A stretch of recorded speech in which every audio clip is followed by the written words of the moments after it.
Hello and welcome students. Welcome to our new session of English.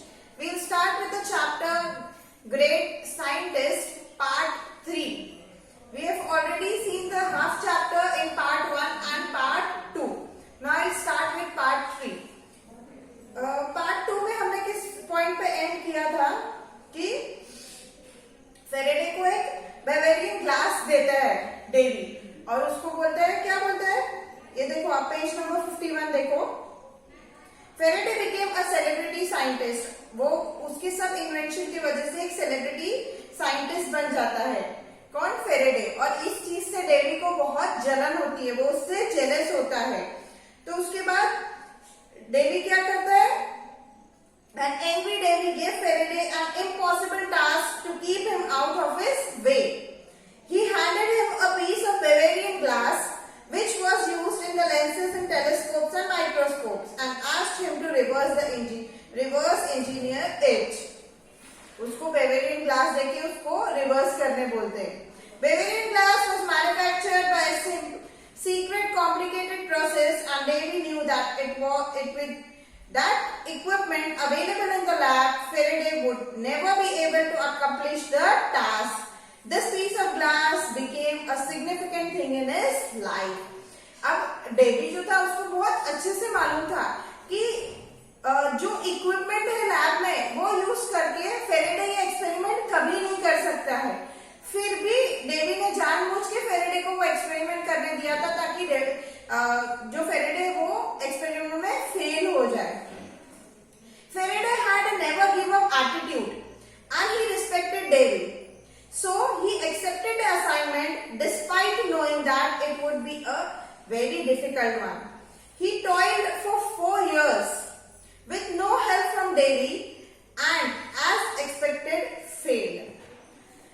अभी Faraday को भी ये चीज बहुत अच्छे से मालूम थी कि लैब में जो इक्विपमेंट है वो यूज करके वो कभी वो एक्सपेरिमेंट बेवेरियन ग्लास का एक्सपेरिमेंट नहीं कर सकता है, लेकिन उसको डेवी के लिए बहुत रिस्पेक्ट थी फेरेडे को। तो उसने क्या किया, उसका वो चैलेंज एक्सेप्ट किया। उसने 4 साल वो एक्सपेरिमेंट के पीछे मेहनत की, लेकिन एज एक्सपेक्टेड जैसा अंदाजा था वो चीज में फेल हो गया। Faraday never learned the secret and this remained his first failure as the scientist. और ये जो बेवेरियन ग्लास का एक्सपेरिमेंट था ये उसकी लाइफ का फर्स्ट फेलियर था जिसमें वो फर्स्ट टाइम फेल हुआ था। To remind himself of these difficult times, he kept a single glass brick on his shelf as a souvenir. This would inspire him during difficult times. और ये उसके failure को याद करने के लिए, उसके डिफिकल्ट टाइम्स को याद करने के लिए उसने क्या किया, ग्लास का जो एक पीस था उसके जो लैब के शेल्फ में था वो हमेशा रखता था as a souvenir, means as a याद मेमोरी के तौर पे वो उसको रखता था ताकि उसको देख के उसको हमेशा उसकी जो फेलियर था उसके डिफिकल्ट टाइम का उसको याद रहे। In 1829 Davy died and Faraday succeeded him as the head of the laboratory. He was free to pursue whatever he liked and he made another revolutionary discovery. He noticed that if he moved a magnet, it could produce electric current. Thus, he could now convert motion into electricity. This is how the electrical generator was born. Something still used today to generate all kinds of powers like dynamos and other devices. अब 1829 में जो Davy थे उनकी death हो गई और उनकी death होने से वो जो पूरा लैब था, जो पूरी लेबोरेटरी थी, उसका हेड कौन बन गया? फेरेडे बन गया। अब वो जो एक्सपेरिमेंट चाहे वो कर सकते थे फेरेडे, क्योंकि पहले हर चीज के लिए उनको डेवी की परमिशन लेनी पड़ती थी और डेवी उनको अलाउड नहीं करते थे, लेकिन अब वो खुद ही पूरे लैब के हेड बन गए थे तो वो जो चाहे वो कर सकते थे। तो उन्होंने वापस से एक न्यू रेवोल्यूशनरी डिस्कवरी की। क्या की? उन्होंने पहले देखा कि अगर मैग्नेट को पास करो, मैग्नेट को मूव करो तो क्या होता है, इलेक्ट्रिक करंट बनता है। तो वो एक्सपेरिमेंट करके उन्होंने क्या किया, इलेक्ट्रिक जनरेटर बनाए। जनरेटर देखो, जो बड़ी बड़ी आज भी कंपनीज वगैरह होती है वो इन्वर्टर प्रेफर करने के बदले जनरेटर प्रेफर करती है, उसकी बहुत आवाज आती है, आपने भी देखा होगा। उसमें अपन रॉकेट डाल के यूज करते हैं जनरेटर, वो Faraday was now a legend. अब वो फेरेडे तो था वो लेजेंड, उनकी सक्सेस की वजह से वो एक लेजेंड बन गया। In 1840, he developed memory loss, which continued for the rest of his life. But the disease did not stop him. He persevered, starting a complicated experiment to prove that light was closely related to electricity and magnesium. A novel thought in those times. A novel thought in मतलब in 1840 उनको एक disease लग गई memory loss की, उनकी memory loss की, लेकिन वो डिजीज से भी उनके काम पे कोई इफेक्ट नहीं हुआ। उन्होंने इन्वेंशन करते गए और उनका आगे का उन्होंने क्या इन्वेंशन में प्रूव किया कि light was closely to electricity. Remember that piece of Bavarian glass Faraday had kept on his shelf? He determined to convert the remainder of his first major failure to an instrument of great success. He used the same glass now to show that in the presence of a magnet, light could be isolated into a single wave rather than spreading out randomly in all directions, a concept called polarization. अब उन्होंने उनके एक remembrance के लिए Bavarian glass रखा था shelf पे, वही ग्लास यूज करके उन्होंने क्या किया ना, एक न्यू एक्सपेरिमेंट किया। मैग्नेट जब लाइट से पास होता है तो उसकी जो रेज है वो देखो be isolated in the single wave rather than spreading randomly, मतलब वो एक ही रे में आती है स्प्रेड होने के बदले, और ये प्रोसेस को बोलते हैं पोलराइजेशन। तो पोलराइजेशन का प्रोसेस का उन्होंने इन्वेंशन किया। He then took the age-old experiment of sprinkling iron filings on a sheet of a paper near a magnet, making circular patterns. He went on to prove that these patterns were not a property of iron filings. In fact, they were due to the invisible magnetic fields that filled the empty space around the magnet and hence disturbed the fillings. This is where his lack of formal education went against him. अभी उनको life में वो कुछ ना कुछ करते ही जा रहे थे, तो उन्होंने एक नई चीज का फिर से किया। एक ओल्ड एक्सपेरिमेंट को उन्होंने लिया कि iron sheet sprinkling iron feelings on a sheet, एक शीट पे आयरन फीलिंग्स स्प्रिंग करके उन्होंने वो उसको सर्कुलर पैटर्न में रोटेट किया और उसकी प्रॉपर्टी ही वेंट और prove that these patterns were not a property of, और उनको ये प्रूव करना था कि ये जो है ये आयरन फीलिंग की प्रॉपर्टी नहीं है।